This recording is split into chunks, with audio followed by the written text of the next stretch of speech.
ya tenemos unas ecuaciones constitutivas ya del cascarón. Entonces tenemos la ecuación constitutiva en su forma de rigidez, la que tenemos aquí en la pantalla. Y tenemos también su ecuación constitutiva en su forma de flexibilidad. En realidad no están diciendo el mismo fenómeno, pero lo que cambia pues son cuál es la variable independiente. Entonces, en el primer caso, aquí tenemos la variable independiente son las deformaciones y curvaturas del delta y delta. En ese sentido significa que esta forma de la ecuación constitutiva nos sirve cuando nosotros le imponemos, estamos imponiendo las deformaciones de plano medio, la curvatura del plano medio, delta t, delta h, y la ecuación nos va a responder calculando las magnitudes de las cargas y momentos por unidad de longitud, lo que tenemos aquí. Y en su ecuación, en su forma de flexibilidad, aquí tenemos como variable independiente a las cargas y momentos por unidad de longitud, es decir, aquí esta forma nos serviría si nosotros le imponemos las fuerzas y momentos resultantes por unidad de longitud en la superficie mediana, delta t y delta h. Y la ecuación nos responde calculando las deformaciones y curvaturas de la superficie mediana. Entonces, bien, nos habíamos visto. Bueno, primero, vamos a hacer la aclaración. Estas dos ecuaciones, más bien, esta ecuación en sus dos formas, nos dice el comportamiento de un cascarón independientemente del material que está hecho. Nosotros partimos de la base de que es un estratificado, pero en realidad podría ser de cualquier material. Como estamos analizando o estamos analizando este curso, materiales compuestos, estamos trabajando, estamos considerando que son materiales ortotrópicos. El material ortotrópico es un caso más general que el caso de un material isotrópico. Es decir, aquí mismo, en estas mismas ecuaciones, estaría contemplado el caso de un material isotrópico. Lo único que cambiarían pues, serían los valores de estas partes constantes de estas ecuaciones. Entonces, esas ecuaciones, todo lo que veamos de materiales compuestos, les sirve para metales, para materiales isotrópicos. O sea, dentro de este comportamiento ortotrópico estaría incluido el comportamiento isotrópico. Lo único que cambiaría pues, serían los valores de las propiedades que son constantes. Bien, pues haciendo esa aclaración, entonces, bueno, y estamos viendo que, bueno, en este caso, en esa forma de rigidez, tendríamos varios elementos, ¿no? Entre ellos, pues tendríamos la matriz A, que es la matriz de rigidez en membrana, que relaciona las deformaciones de plano medio con las fuerzas resultantes por unidad de longitud en la superficie mediana. Tenemos la matriz D, esta que está aquí, que sería la rigidez en flexión del cascarón, que relaciona las curvaturas con los momentos por unidad de longitud en la superficie mediana. Y también tendríamos aquí esta matriz B que aparece en estas dos posiciones. Aquí, relacionando las curvaturas con las fuerzas por unidad de longitud, y acá abajo, relacionando las deformaciones de plano medio con los momentos.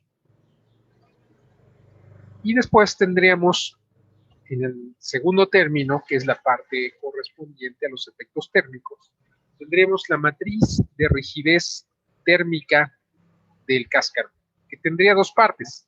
Los primeros tres elementos, las primeras tres componentes, serían la rigidez térmica en membrana del cascarón, y las otras tres serían la rigidez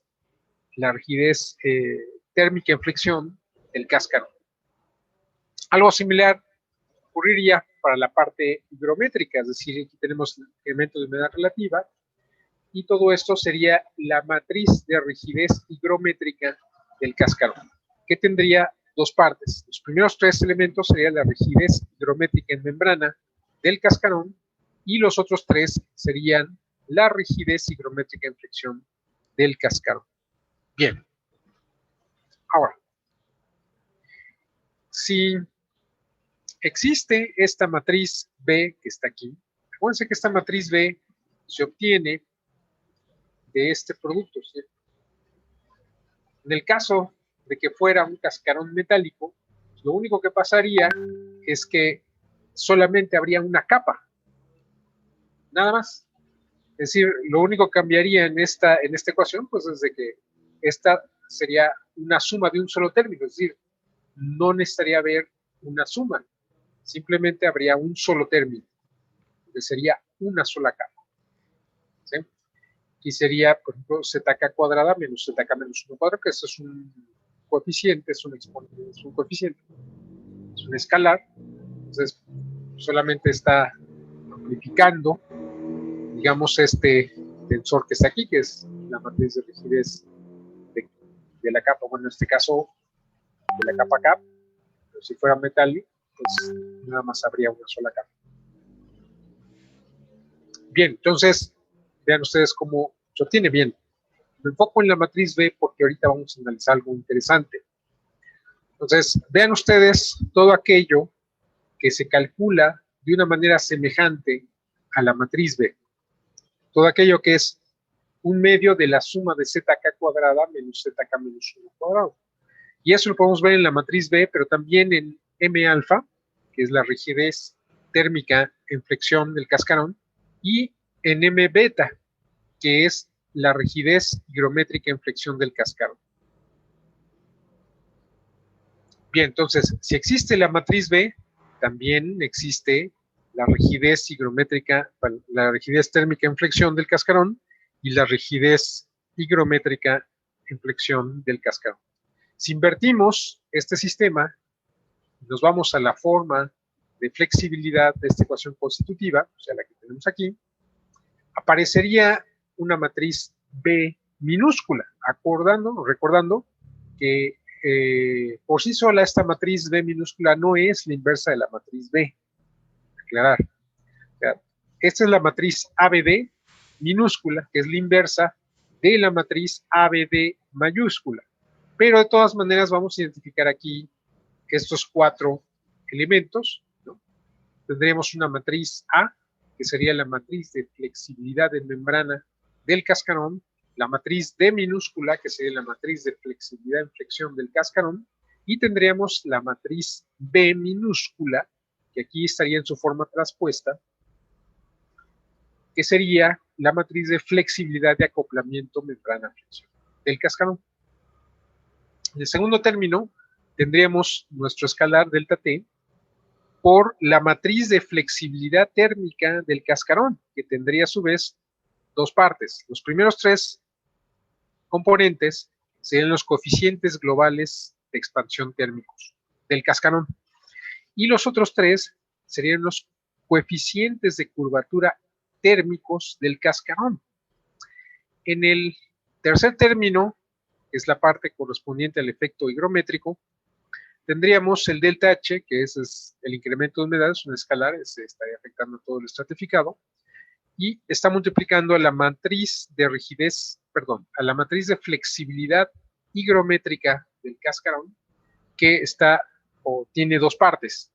Los primeros tres elementos corresponderían a los coeficientes globales de expansión higrométricos y los otros tres a los coeficientes de curvatura higrométricos. Entonces, si existe la matriz B mayúscula, también existe la matriz B minúscula y también existen los coeficientes de curvatura térmicos y los coeficientes de curvatura higrométricos. Esto nos debe llevar a la reflexión. Vamos a suponer que ustedes hacen un aeromodelo y no sabían nada de materiales compuestos, pero lo hicieron de todas maneras. Y pusieron varias capas, porque bueno, pues yo aquí pongo varias capas. Entonces, hicieron su aeromodelo, hicieron el ala de su aeromodelo, hicieron el empenaje de su aeromodelo, o los empenajes empenaje horizontal, empenaje vertical de su aeromodelo, material compuesto. Entonces, se irían ustedes a dar cuenta que su avión no volaría igual una mañana de invierno que al mediodía, después de cuando hace calor en primavera, o una tarde después de lluvia en el verano. O sea, cambiarían las condiciones, es decir, las condiciones del incremento de temperatura y el incremento de humedad relativa. Y entonces, probablemente en uno de esos, ustedes al inicio dicen, bueno, ¿por qué mi aeronave no volaba como la volé hace 2 días? Ahora estoy volando a mediodía y hace 2 días la volé en la mañana y volaba bien, pero ahora le acelero y se va para un lado, o acelero y se va para abajo. ¿Por qué? Bueno, la respuesta, obviamente, está en todo aquello que se calcula de la misma manera que la matriz B. Es decir, aquí hay una B minúscula, aquí hay unos coeficientes de curvatura térmicos y unos coeficientes de curvatura higrométricos. ¿Sí? Entonces significa que si yo tengo un incremento de temperatura, ese incremento de temperatura, por efecto de que existan estos 3 elementos, va a contribuir justamente a la producción de curvaturas. Es decir, que si hay ese incremento y yo hice mi estratificado sin tener este conocimiento previo, pues entonces lo más probable es que el plano de simetría de mi avión en realidad no pueda asegurar que sea un plano. Y además, quiere decir que la curvatura de ese plano, o sea, se van a presentar curvaturas, pues va a depender de las condiciones de temperatura y humedad. Si en un momento dado pues tenía una curvatura, o ustedes consideran que estaba plano y ustedes le aceleran por efecto de la curvatura, pues eso significa que la aeronave va a girar, o sea, va a volar en círculo, hacia un lado o hacia el otro. Como también el empenaje vertical, pues ya no puede tener un ángulo o ser perpendicular a ese plano de simetría, pues entonces, de igual manera, o sea, eso puede influir en que tal vez el empenaje horizontal contribuya a que su aeronave ascienda o descienda, y también el empenaje vertical, pues tal vez va a contribuir a que su aeronave no solamente pues tenga el movimiento de hacer un viraje, sino también haga que asciende o descienda la aeronave, ¿no? Porque van a aparecer todas estas curvaturas. Entonces, eso es importante. Ahora, vamos a suponer que ustedes igual hicieron una placa, vamos a suponer que hicieron una placa, bueno, pongo ahí fibra de carbono y resina epóxica para que sea bien resistente. Hicieron una placa por moldeo en bolsa vacío y después lo pusieron en el horno o en el autoclave y curó proceso de polimerización a 200 grados. Quiere decir que a 200 grados ahí se consolidó el material. Ahí es donde el material, la matriz, estaba líquida en un inicio, se inició el proceso de polimerización y a esa temperatura se solidificó. Quiere decir que a esa temperatura es probable que su placa siga siendo una placa. Pero, ¿qué pasa? Vamos a suponer, ustedes dijeron, bueno, ya terminó el proceso, esperaron a que enfriara su horno y, por ejemplo, pues ahí lo dejaron en la noche y dijeron, bueno, mañana vamos a desmoldar. Ya, llegaron en la mañana, ¿no? Ya cambió la temperatura, estaba a 200 grados, ahora está a 20 grados, quiere decir que hay un delta T de menos 180 grados, y como pasó toda la noche, pues entonces hay un incremento de humedad. Y todo eso, pues obviamente, al haber estos coeficientes de curvatura térmicos, es lo que les va a provocar son curvaturas, es decir, ustedes van a desmoldar su placa creyendo que van a obtener una placa y al final lo que van a obtener es un cascarón, porque va a estar curvado, es decir, ya no es una placa. ¿Sí estamos de acuerdo? ¿Por qué? Porque existen estos coeficientes de curvatura higrométricos y estos coeficientes de curvatura térmicos. Entonces, te sorprenden, ¿por qué me quedó mi placa curva? Y le van a echar la culpa a la gente que lo hizo y le van a echar la culpa a que el refuerzo no era de buena calidad, le van a echar la culpa a que la matriz no era de buena calidad, cuando la respuesta justamente está en el comportamiento higrotermomecánico y posiblemente su resina era de muy buena calidad, su refuerzo de muy buena calidad, los que lo hicieron sabían lo que estaban haciendo, pero como hicieron lo que ustedes le dijeron y ustedes no necesariamente sabían lo que estaban haciendo, entonces por eso aparecieron esas curvaturas. Y esas curvaturas pues son debidas justamente a estos tres en cada una de estas matrices, a esos elementos que se calculan de la misma manera que la matriz B. ¿Sí se entiende? Muy importante. Ahora, imagínense que ustedes digan, bueno, alguien que haga un avioncito, se atreve a hacer un avioncito de material compuesto, un avioncito ligero, digamos, pues le pasaría eso, exactamente lo mismo que a su aeromodelo, si no toman en consideración este comportamiento.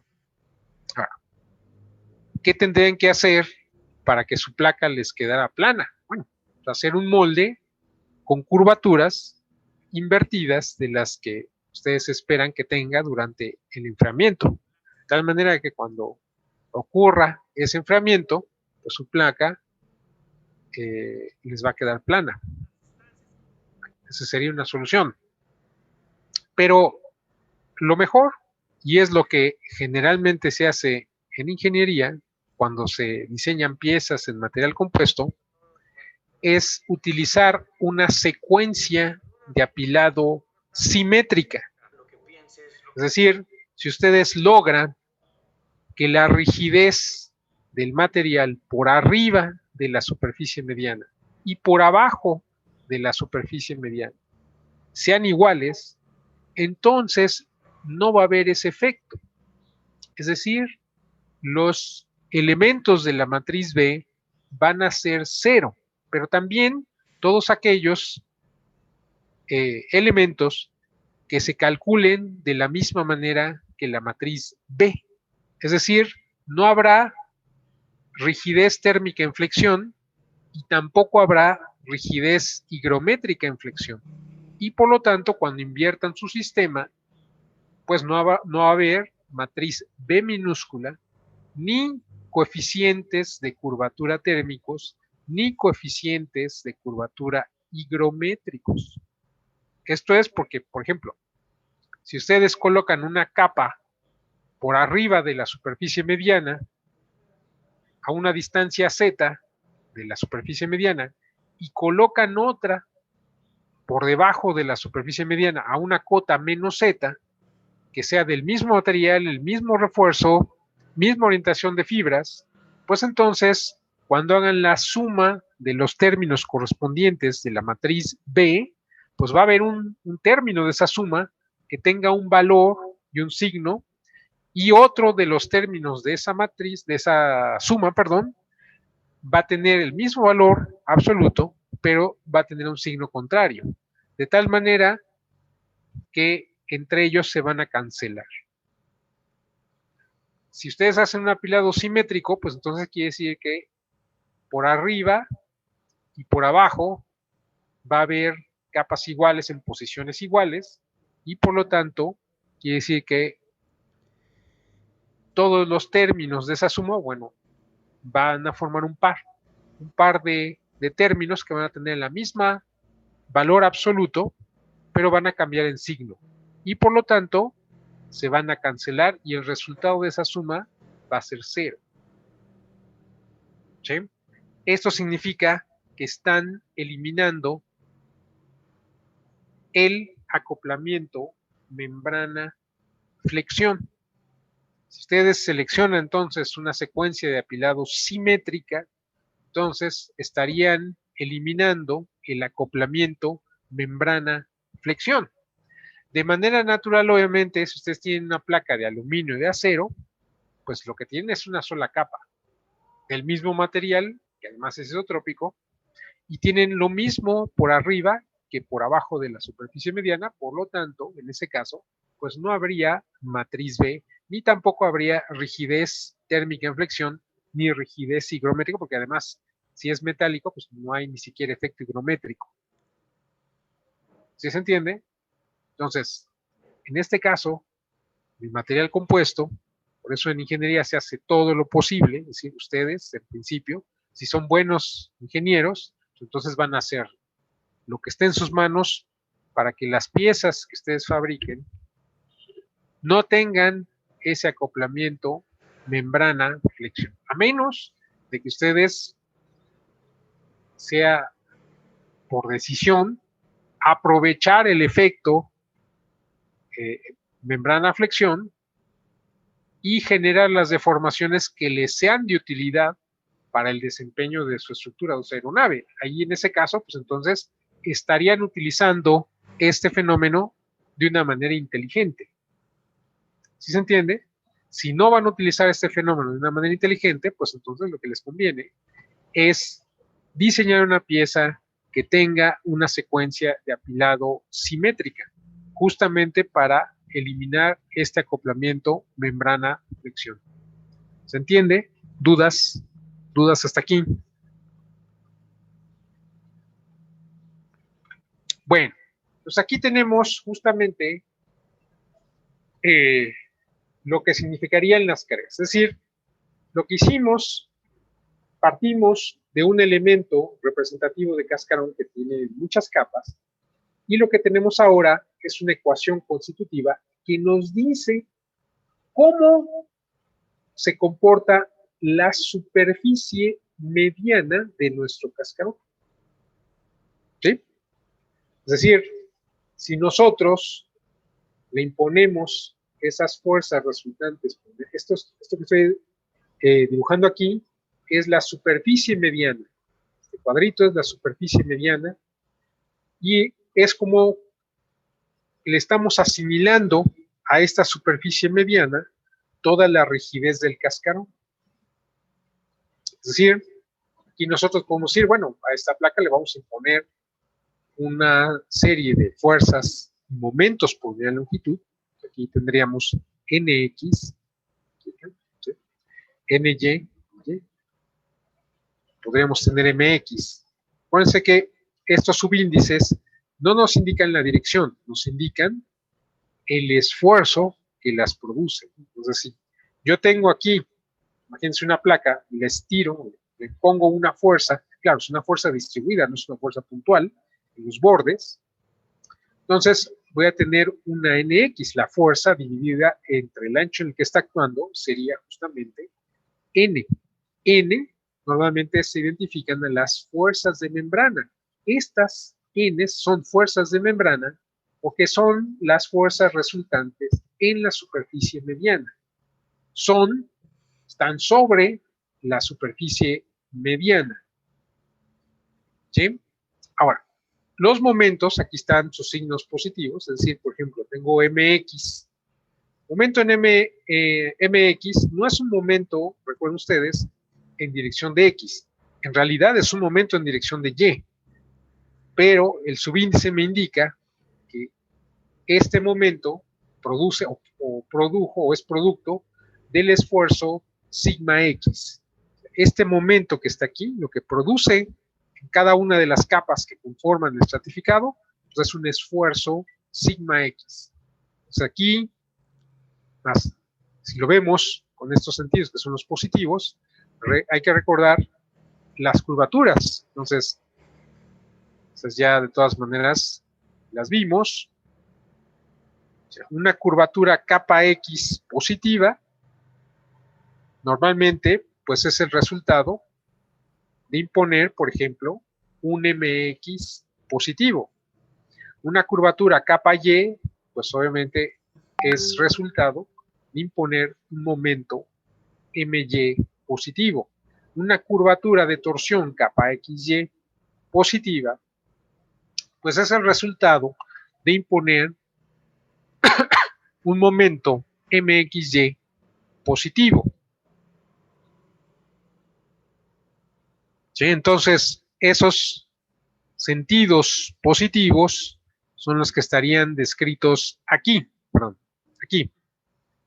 Entonces, vean ustedes, pues MX no es un momento puntual, está distribuido en todo el borde, ¿sí? Y va a producir, obviamente, una curvatura kappa X. Tienen ustedes un momento MY, que sería este, está distribuido en todo el borde, pues va a producir una curvatura kappa Y. Están los momentos de torsión, que esos estarían actuando en los cuatro bordes, MXY está actuando en los cuatro bordes, un momento de torsión, y tendrían estos signos positivos, pero no son puntuales, son distribuidos en todo el borde. Entonces, eso estaría produciendo una curvatura de torsión kappa XY.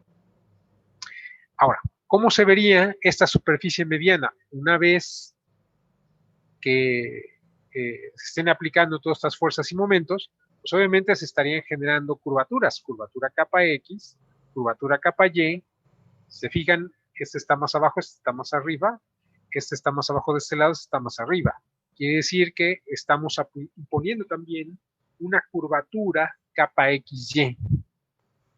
Y resultado de eso, pues así nos quedaría nuestra superficie mediana. Entonces, aquí tenemos un punto de coordenadas XY de este cascarón, nuestra placa. Entonces, si nosotros sabemos en este punto de coordenadas X y Y de la superficie mediana, acuérdense que cualquier punto de la superficie mediana está definido por unas coordenadas X y Y.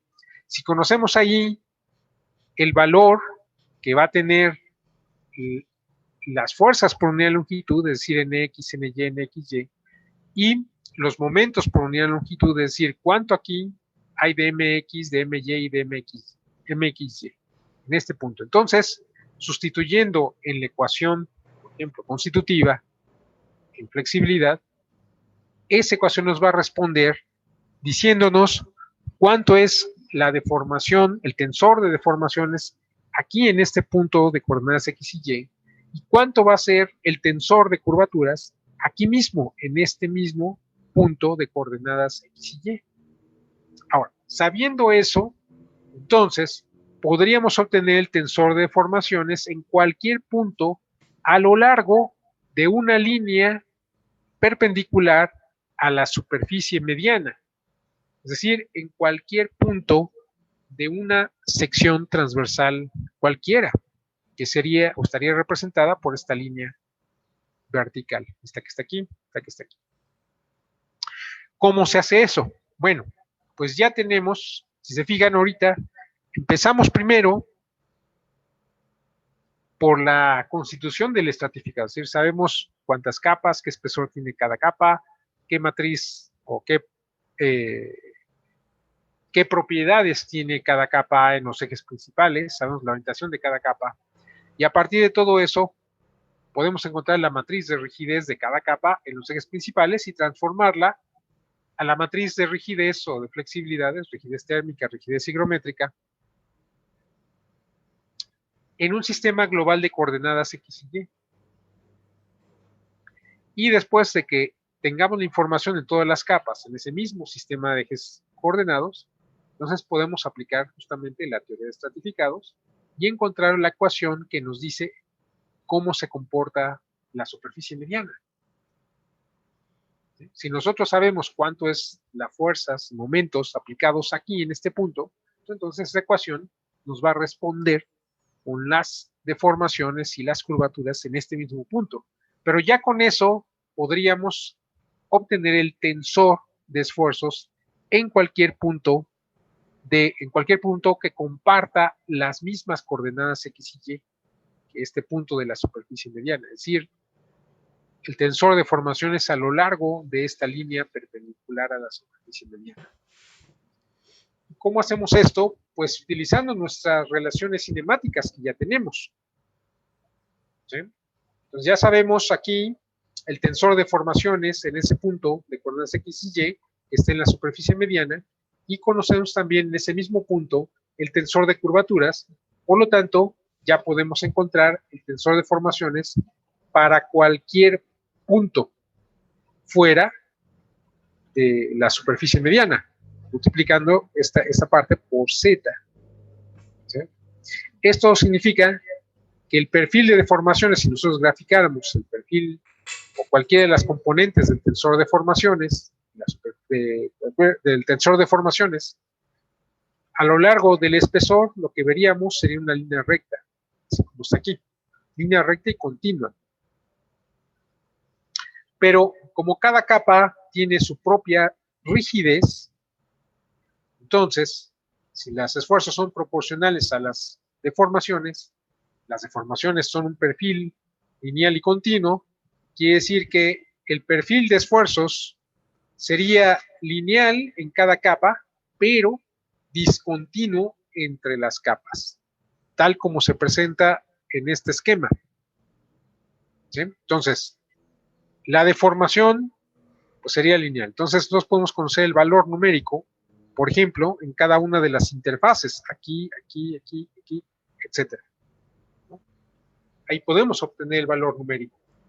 Ahora, en cada capa, en donde nos conviene obtener el valor de los esfuerzos. Pues aquí estamos viendo que los valores extremos van a estar entre la interfaz superior y la interfaz inferior de cada capa. Y como sabemos que es lineal, pues entonces sabiendo estos dos puntos, ya sabríamos cualquiera. ¿Sí? Porque es lineal. Entonces sabemos que los valores extremos pues están en esas dos interfaces. ¿Cómo calculamos el valor del esfuerzo en algún punto del estratificado? Pues entonces sustituimos esta relación cinemática en nuestra ecuación constitutiva de membrana, porque así se está comportando cualquiera de las capas. Y al hacer eso, esto lo metemos aquí, pues van a aparecer una ecuación de 4 términos, la que está aquí. ¿Sí? Ahora, Z es la que está aquí. Esta ecuación sería válida para cualquier punto del estratificado, siempre y cuando estemos conscientes de cuáles son los límites de cada una de las capas. Si recuérdense que la capa K va desde ZK-1 hasta ZK. Quiere decir que si yo voy a calcular los esfuerzos en el intervalo entre ZK-1 y ZK, pues aquí tengo que utilizar las propiedades de la fase K. O sea, las propiedades de la capa K. Aquí tengo que poner la matriz de rigidez de la capa K, la rigidez térmica de la capa K, la rigidez higrométrica de la capa K. ¿Sí? ¿Se entiende? Si paso ahora, ya estoy en el intervalo entre ZK y ZK más 1, pues quiere decir que ya estoy en la capa K más 1. Por lo tanto, entonces aquí lo que tengo que utilizar para poder que esto me sirva, pues son las propiedades de la capa K más 1. Bien, eso es lo que está aquí. Aquí tenemos la capa K. Sabemos que el perfil de deformaciones en la capa K es lineal, pero también, como no estamos cambiando de material, en la capa K estamos asumiendo que en cualquier punto de la capa K existe el mismo material, pues entonces existiría la misma ecuación constitutiva, la misma matriz de rigidez, la misma rigidez térmica, la misma rigidez higrométrica. Y por lo tanto, pues entonces los esfuerzos serían proporcionales a la deformación. Quiere decir que dentro de la capa K, el perfil de esfuerzo sería también lineal. Y lo que nos sirve, pues es evaluar los esfuerzos en la interfaz superior y en la interfaz inferior, que son los máximos y los mínimos, ¿sí? Que son los valores extremos. Entonces, aquí está la ecuación anterior que acabamos de ver, pero ya evaluada para la interfaz inferior y la interfaz superior de la capa K. ¿Sí? Eso es lo que aparece aquí. ¿Sí se entiende? Entonces, ¿qué significa? Tenemos que hacer es evaluar las deformaciones en el sistema global de coordenadas para la interfaz inferior y la interfaz superior de cada capa. Eso nos va a arrojar 2n, acuérdense que n es el número de capas. Entonces, 2n tensores de deformación son los que tenemos que encontrar. Ya una vez teniendo esos tensores, podemos encontrar también 2n tensores de esfuerzos para cada capa. ¿Sí se entiende? Con estas ecuaciones. Ahora, ya una vez obtenidos los tensores de esfuerzos en la interfaz superior y la interfaz inferior de cada capa, ¿sí? Lo que está aquí, entonces tenemos que transformarlo porque aquí tendríamos los tensores en un sistema global de coordenadas. Pero lo que necesitamos para continuar el cálculo es pasar o proyectar este tensor en el sistema de ejes principales de la capa K. Eso se logra multiplicando este tensor por la matriz T', que es la matriz de transformación, utilizando la orientación de las fibras de la capa K, o sea, de esa capa que estamos analizando. ¿Sí se entiende? Y después, ya una vez obtenido sigma L, sigma T y sigma T de cada capa, tanto en la interfaz superior como en la interfaz inferior, entonces ya podemos aplicar un criterio de falla. Y en ese sentido, obtener un factor de resistencia. Un factor de resistencia en interfaz superior y otro en la interfaz inferior. Todo esto de cada capa. ¿Sí se entiende? Entonces vamos a obtener 2n tensores de deformación, vamos a tener 2n tensores de esfuerzos en el sistema global de coordenadas, vamos a tener 2n tensores de esfuerzos, pero ya proyectados en el sistema de ejes principales del material, y una vez eso ya podemos aplicar el criterio de falla y obviamente calcular el valor numérico del factor de resistencia en la interfaz inferior y en la interfaz superior de cada capa. ¿Sí se entiende? ¿Dudas? Sí, disculpe, Sí, en el plano XY del cascarón, ¿cómo identificamos en cada punto las cargas por unidad de longitud y los momentos flectores por unidad de longitud? bueno, esos son globales. Esos son los que tú le estás imponiendo. Es decir, tú tienes dos maneras, ya sea tú le estás imponiendo deformaciones y curvaturas, y con eso tú ya puedes saber cuáles son las fuerzas y momentos, o tú le estás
las dudas.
Que podíamos imponer las deformaciones o podemos imponer las fuerzas por unidad de longitud y los momentos Bueno, entonces vectores. vamos a ver, por ejemplo, aquí un ejemplo. Imagínense que yo tengo mi cilindro o una tubería sometida a presión, un recipiente a presión.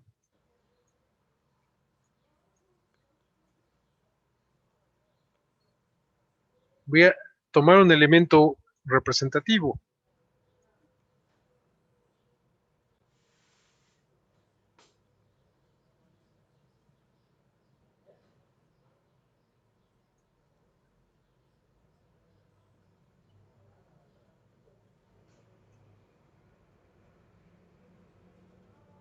Aquí.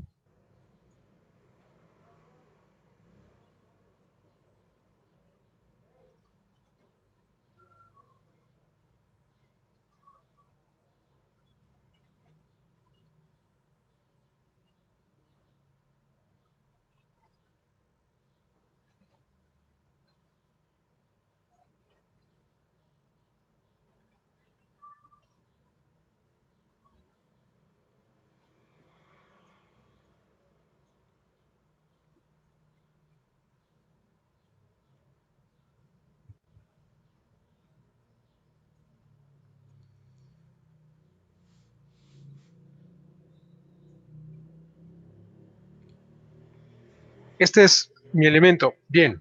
¿Cuántas son las fuerzas resultantes en los bordes? Bueno, entonces yo sé que va a haber una carga axial. Vamos a poner aquí.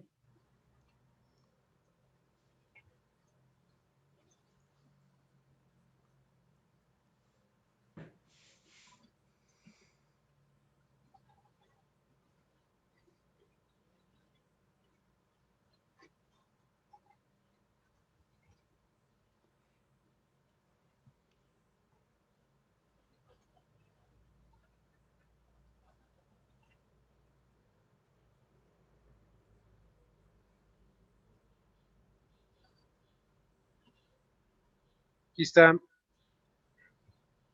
mi elemento. Este es, digamos, la superficie mediana. Entonces, yo sé que aquí hay una presión. La presión por esta área, o sea, pi por diámetro al cuadrado sobre 4, va a ser la fuerza. Pero esta fuerza está distribuyéndose en todo este perímetro, que va a ser pi por d.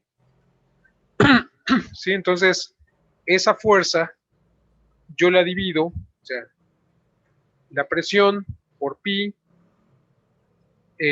por diámetro al cuadrado sobre 4, yo la divido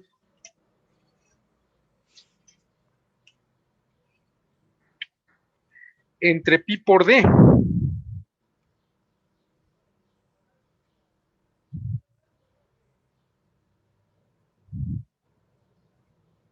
¿Sí? O sea, pi por d porque es el perímetro, es la longitud en la que se está distribuyendo. ¿Sí? Entonces, lo que obtengo es que Nx pues va a ser igual a la presión por el diámetro entre 4. ¿Sí? Ese va a ser el valor de Nx.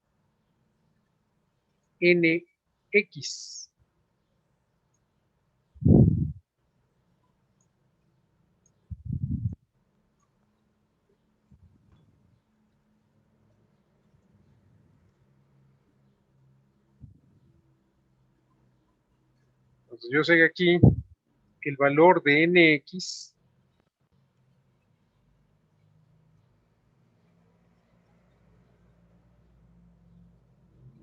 lo que es la fuerza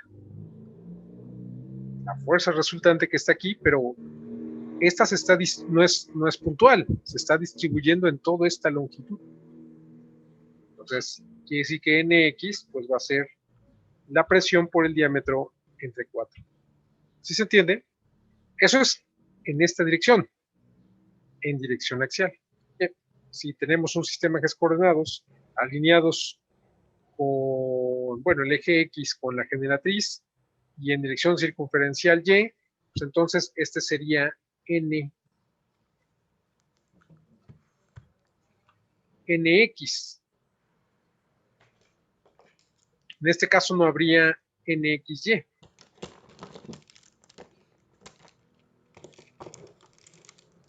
¿Sí? ¿Sí se entiende?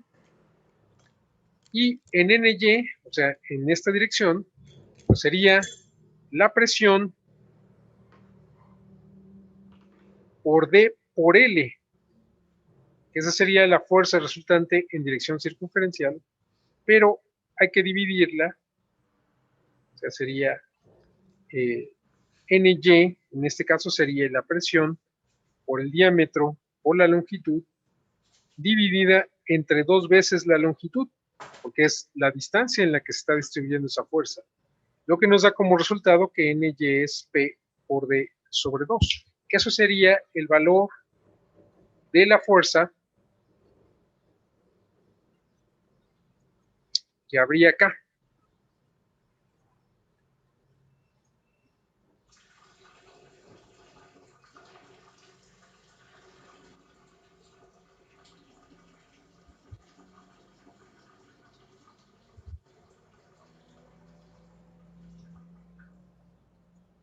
Aquí es un poco menos porque es parte de un elemento, una sección de algo así.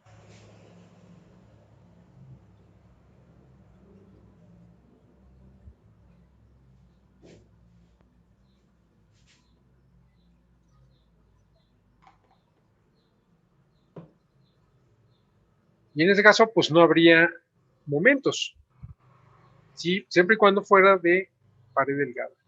Si no, entonces sí, tendríamos que considerar una condición de cascarón.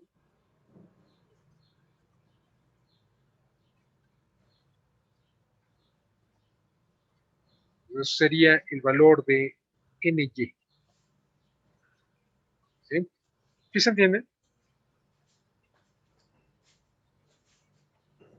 Entonces, otro ejemplo, por ejemplo, bueno, no por ejemplo, porque estoy hablando redundancia, pero sí. Vamos a tomar.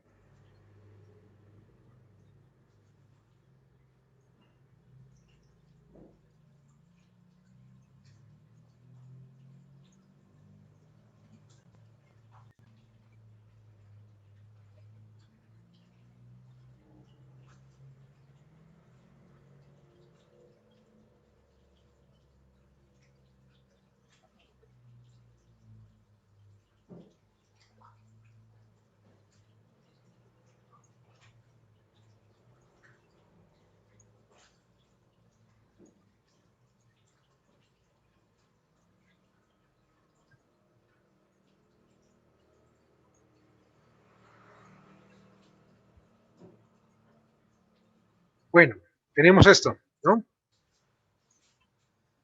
Vamos a quitarle esto.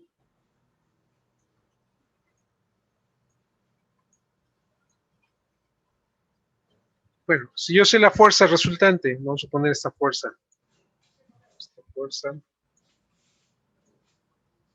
azul, digamos, para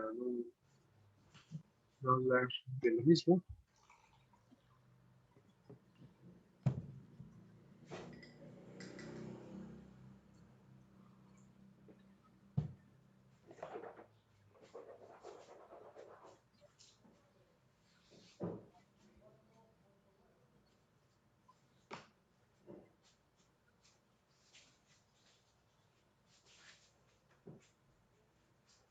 Pues vamos a poner que esta es la fuerza resultante, pero es una fuerza que está distribuida en este borde.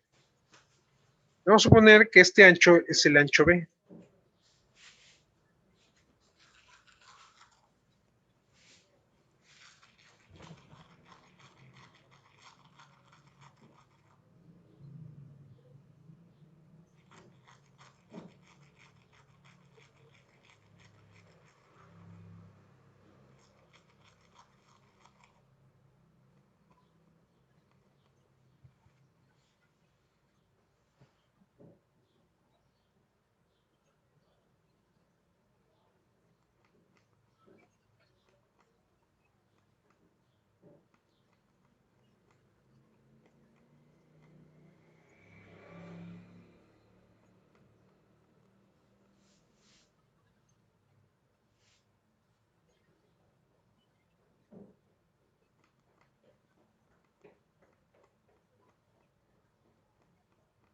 Ahí está. Vamos a suponer que este es el ancho B.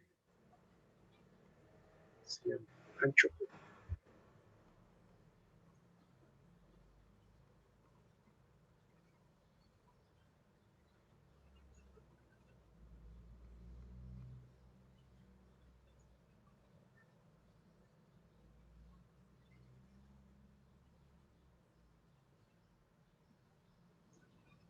Quiere decir que si esta fuerza, vamos a poner que se llame Fx,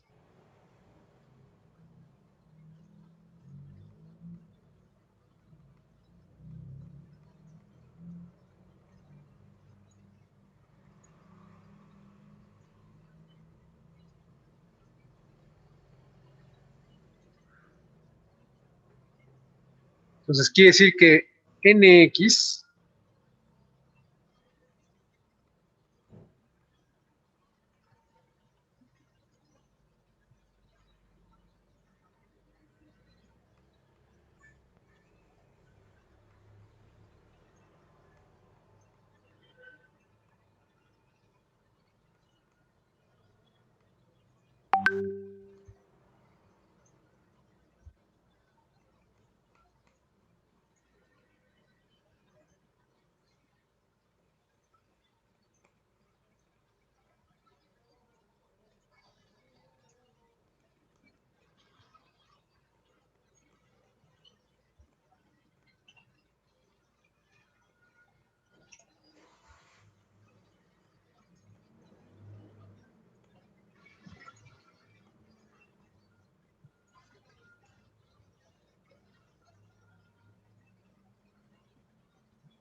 sería esta relación. Si nosotros conocemos la fuerza resultante que se está distribuyendo en toda esta longitud, pues entonces Nx tendría este valor.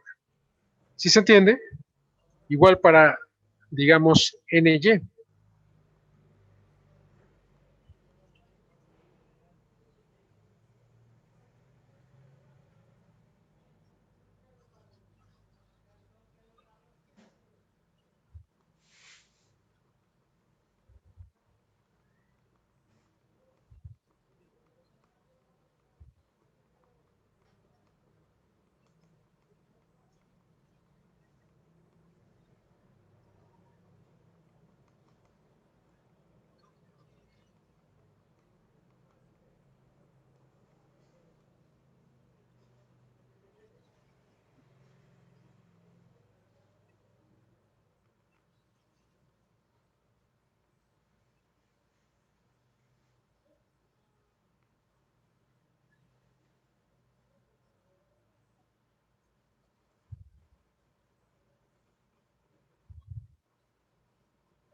Vamos a suponer que este lado tenga por dimensiones A.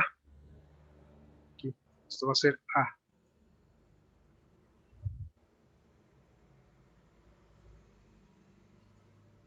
Entonces, si nosotros supiéramos cuánto es la fuerza que está actuando en este borde, por ejemplo,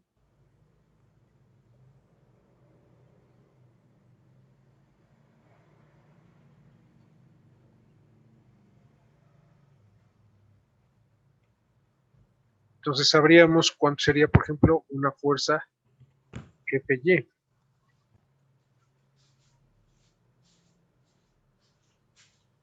Entonces, esta fuerza sería una fuerza resultante, porque se estaría distribuyendo entre este ancho, por lo tanto, Ny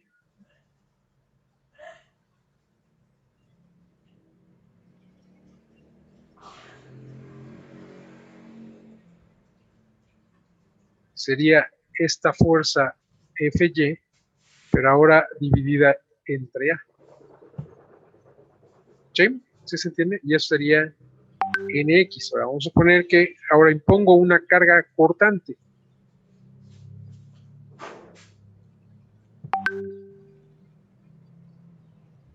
La carga, a ver, en magnitud,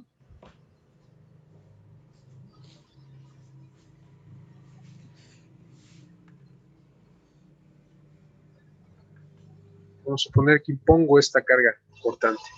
Vamos a poner, o vamos a llamarle a esta carga Fxy.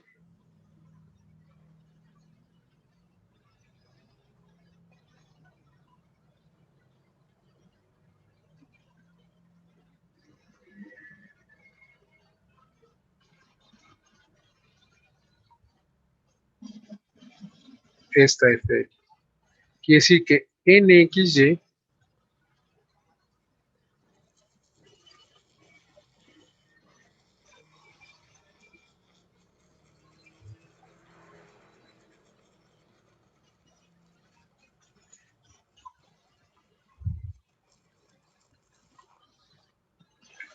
se estaría distribuyendo en esta longitud, o sea, sería este valor. ¿Sí? Más o menos, ¿se entiende?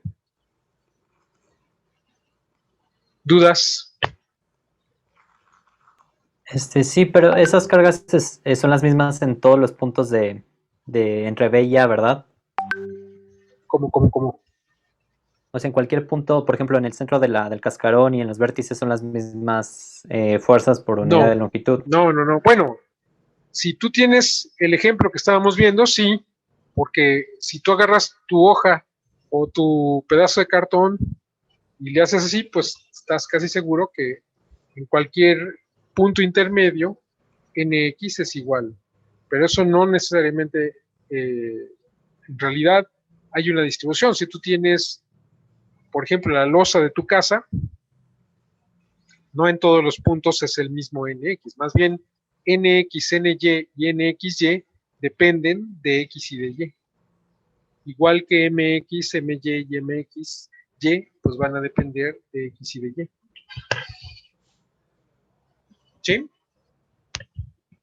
Pero es la carga por unidad de longitud, es la carga por unidad de longitud que habría en esa parte. ¿Sí? Sí, sí, gracias. Ok. ¿Dudas? ¿No hay dudas?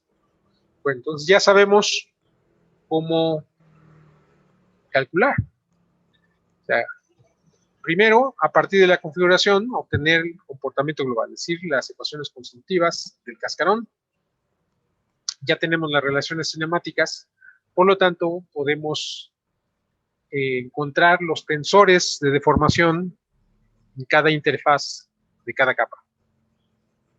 Y como tenemos las ecuaciones constitutivas de cada capa, pues entonces podemos encontrar los esfuerzos que hay en cada interfaz de cada capa. Primero en un sistema global de coordenadas X y Y después pasarlas al sistema de ejes principales del material de cada capa, o sea, LT. ¿Sí se entiende? ¿Dudas? ¿No hay dudas? Bueno, entonces vamos a hacer ejercicio. Bueno, ya teníamos uno del que usamos de micromecánica.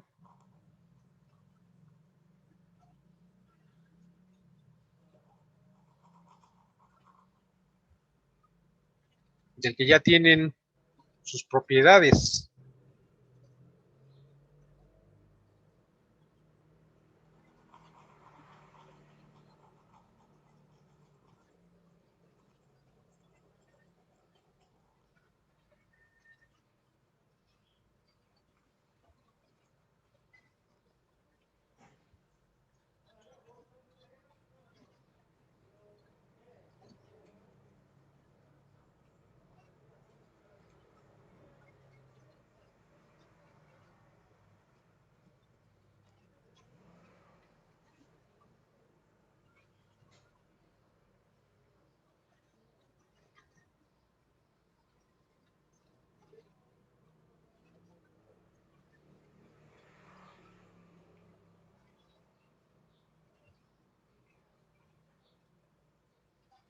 Bueno, entonces ustedes ya tienen un material compuesto del que ya tiene sus propiedades porque se calculó por micromecánica.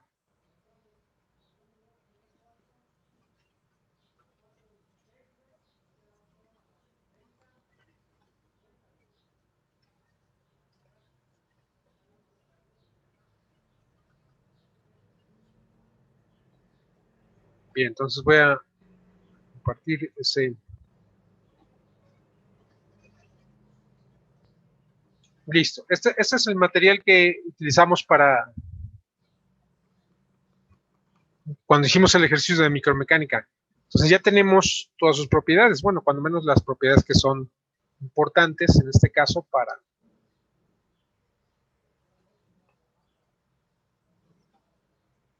lo que queremos analizar.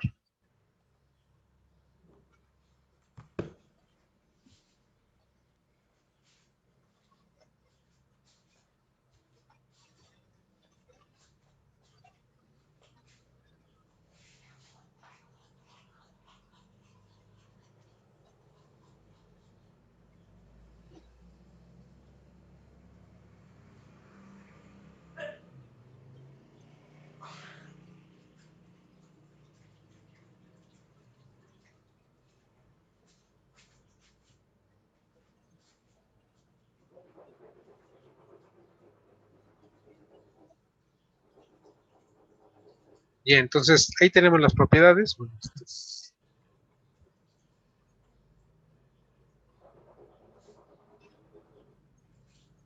bien, ahí tenemos las propiedades. Esas son las que ya ustedes ya tenían. ¿Sí estamos de acuerdo? Bien, entonces vamos a poner aquí. ¿Cuántas capas quieren?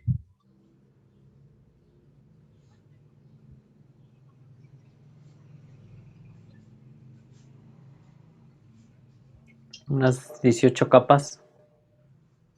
18 capas. Ok, entonces aquí.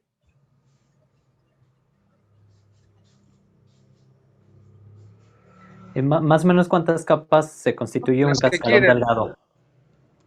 Es que no es independiente del número de capas. Eso es la relación entre el espesor y las dimensiones.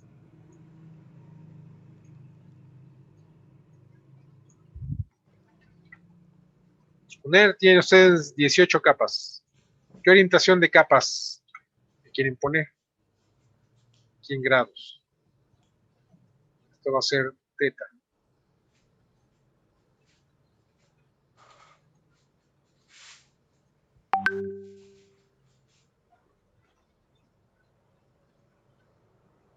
Y este va a ser el espesor en milímetros.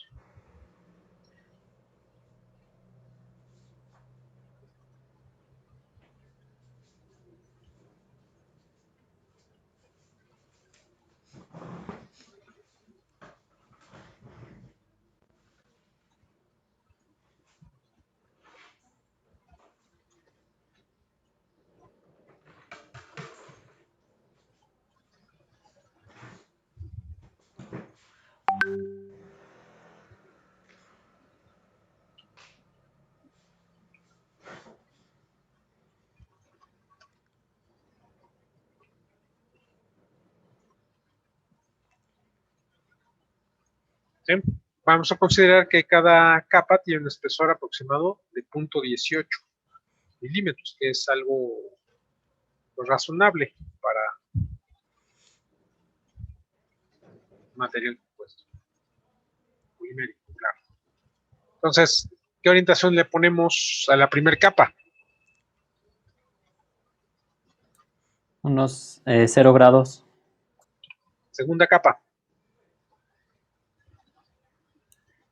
30 grados, tercera capa, unos 45 grados, cuarta, menos 30 grados, quinta, menos 45, sexta. 0 grados, Bueno, vamos a ponerle 60. La séptima, menos 60, la octava, 70, la novena, 80 grados, décima, menos 70 grados, onceava. menos 80 grados, Bueno, vamos a cambiar. Vamos a ponerle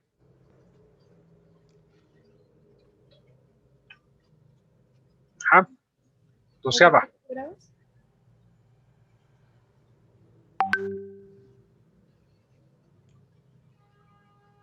35 grados, 35, treceava, 48 grados, catorceava, 64 grados, quinceava, menos 18 grados, dieciseisava, menos 22 grados, 7 grados, diecisietava. ¿Cuánto? 7 grados y menos 14 grados. Ok, ya tiene su secuencia de apilado. Obviamente no es simétrica y la idea es justamente esa. Que ustedes calculen de esto. Bueno, todas las capas son de este mismo material. Está cambiando, pues, son la dirección de las fibras.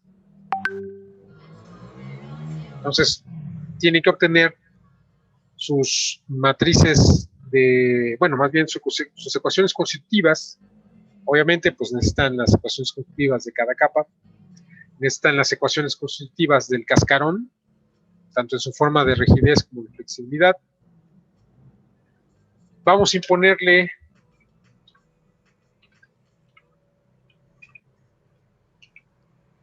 acuérdense que N primero. N son fuerzas por unidad de longitud.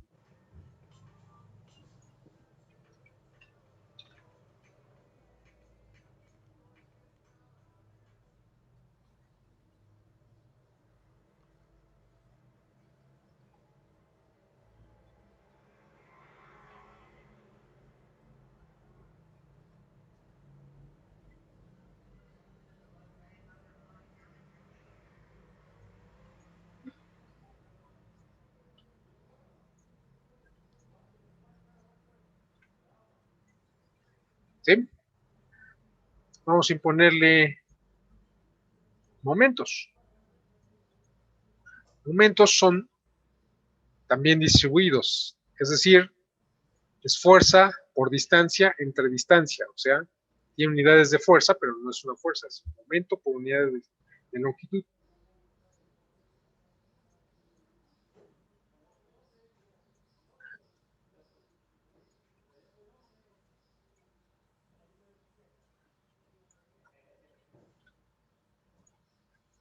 Y vamos a imponer un delta T en grados Celsius.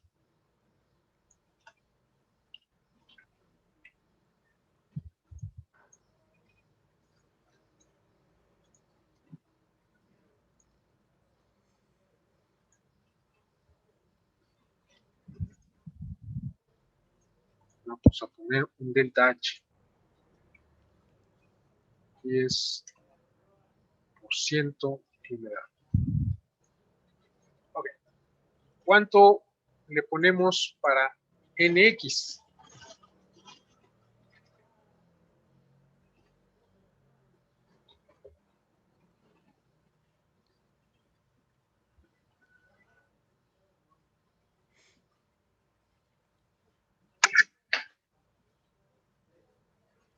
Unos Nx. ¿Cuánto? 18 newtons sobre milímetro.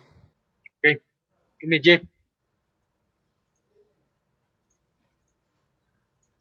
Unos 50 newtons sobre milímetro. Nxy. Unos 35 newtons sobre milímetro. Mx. Unos 10 newton. My. Unos 24 newton. No, unos 5, ok. Mxy. ¿Cuánto? 3 newton. Delta T. ¿Cuánto? Unos 60 grados centígrados. Vamos a ponerle ahora menos 60. Delta H. ¿Cuánto? Un 2%. Ok. Entonces, primero, obviamente, a partir de la configuración del estratificado, ustedes ya pueden obtener su ecuación constitutiva del cascarón.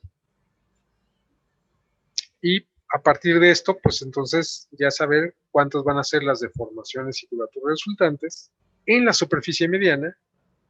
Y después tienen que encontrar los tensores de deformación en cada una de las interfaces, es decir, en la interfaz superior e interfaz inferior de cada capa.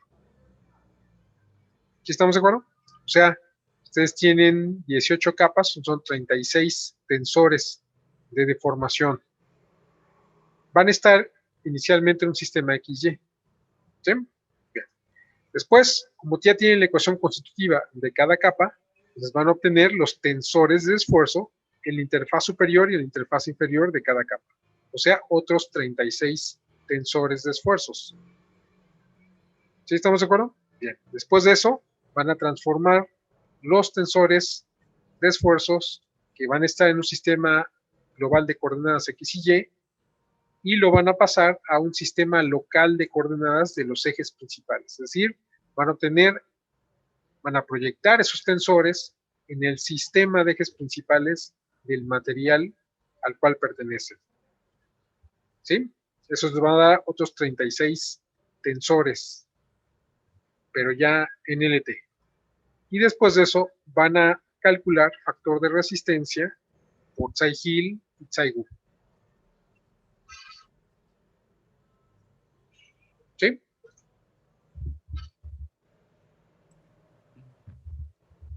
Sí, profe.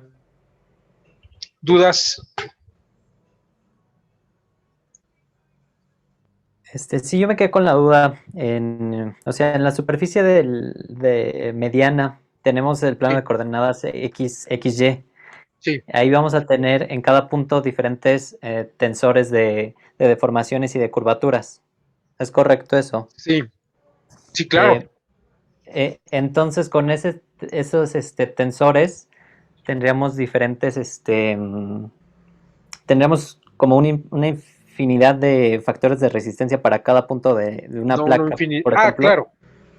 Para cada placa, sí.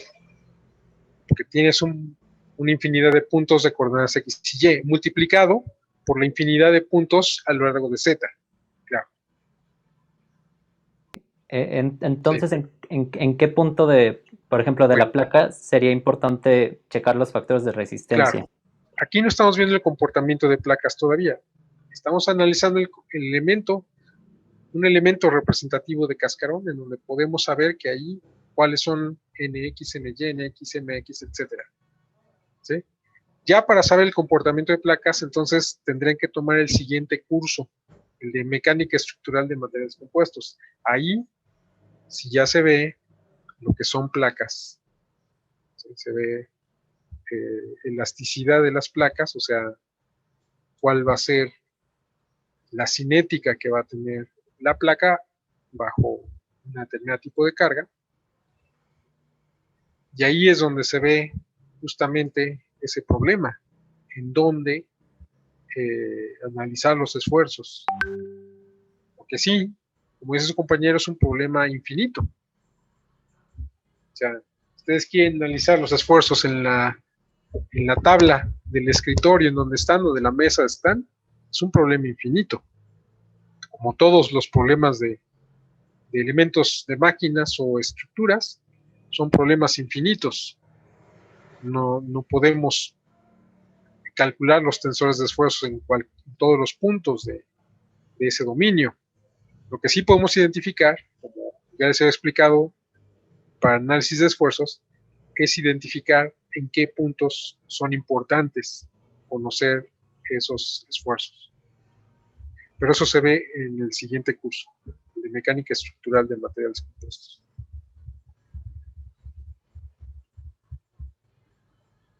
¿Sí? Entonces, si les interesa, pues yo los invito a que se inscriban el próximo semestre a esta materia. ¿Dudas?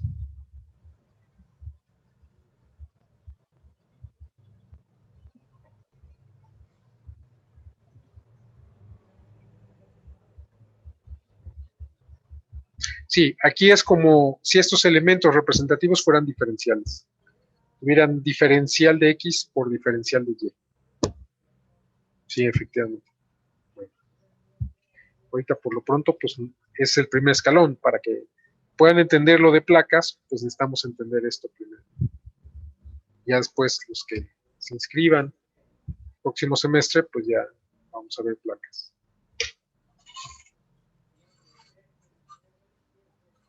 Bueno, placas y vigas y otras estructuras.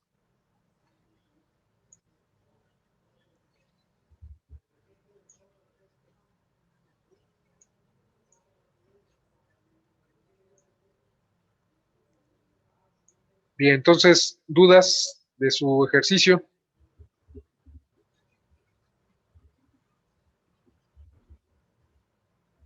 No hay momento, profesor. ¿Cómo? Hay momento, sí. MX, MY, MXY. 10, 5 y 3 newtons.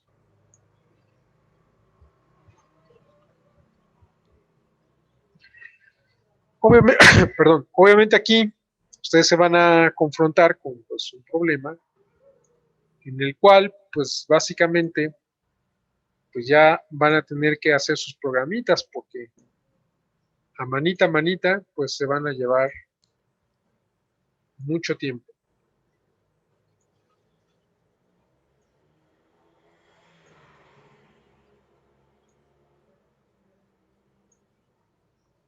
Entonces también esa es la idea, de que de alguna manera pues traten de tener sus herramientas de cálculo, al fin que ahorita pues hasta su teléfono celular tiene más capacidad que la computadora del Apolo. O sea, todos los cálculos que son necesarios para que llegue el hombre a la luna ocupan mucho menos espacio,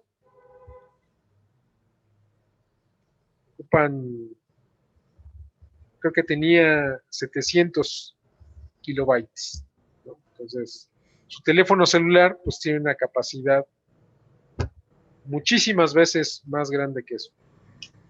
Entonces, estos programas pues no tendrían problemas para hacerlos, ¿no?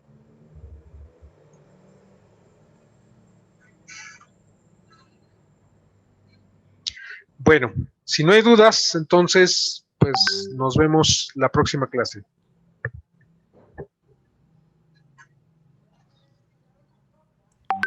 Hasta luego, profe. Hasta luego, Hasta luego, profesor. cuídense. Hasta luego. Hasta luego, profe.